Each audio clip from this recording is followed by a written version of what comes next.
Hello everyone, আসসালামু আলাইকুম। আমি আজকে আপনাদের সাথে শেয়ার করব ফ্রোজেন করে কিভাবে ফ্রেঞ্চ ফ্রাই করে রাখা যায়। আমি আলুকে পাতলা পাতলা করে কেটে নিলাম।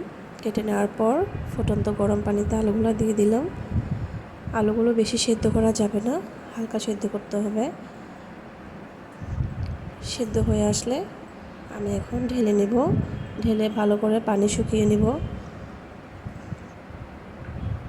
পানি ঝরার পর আমি টিস্যু দিয়ে চেপে চেপে পানিগুলোকে শুকিয়ে নিতে হবে, যাতে কোনো পানি আলুতে লেগে না থাকে।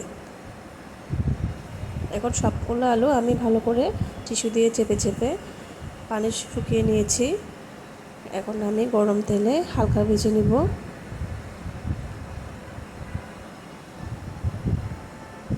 হালকা করে ভেজে তারপর তুলে নেব। এভাবে আপনি চাইলে 2 মাস বা 3 মাস ফ্রোজেন করে রাখতে পারেন। আমি সবগুলো আলু ভেজে নিয়ে হালকা করে এখন টিস্যু দিয়ে বক্স করে রেখে দিব। খুবই সোজা, বাচ্চারা যখন চাইবে তখনই ফ্রিজ থেকে বের করে ভেজে দিব। আপনারাও চাইলে আমার মতো ট্রাই করতে পারেন। আমি এয়ারটাইট বক্স করে ফ্রোজেন করে রেখে দিলাম আমার বাচ্চাদের জন্য। যদি আমার রেসিপি ভালো লাগে সবাই আমাকে কমেন্ট বক্সে জানাবেন। সবাই ভালো থাকবেন। আসসালামু আলাইকুম।